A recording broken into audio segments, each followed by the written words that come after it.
Many women during their delivery, they also lose their life and even the baby.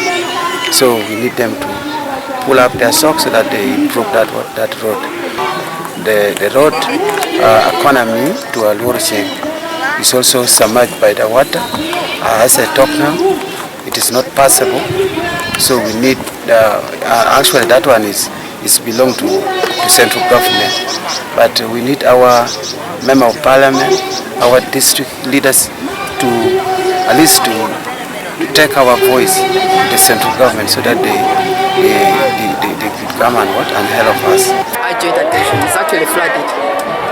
So instead of taking that shortcut, they can't. You have to go around. Even me today, I had to go around.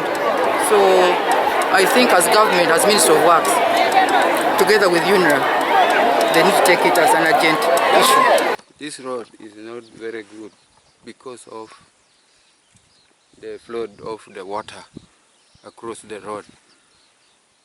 But the problem is the children is not going to school across this water from coming from another side to come to Alurcheng here.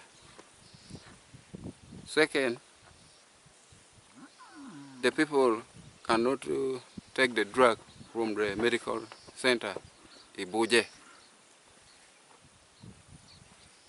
The problem is transport for business is not going on. Flood starting from October.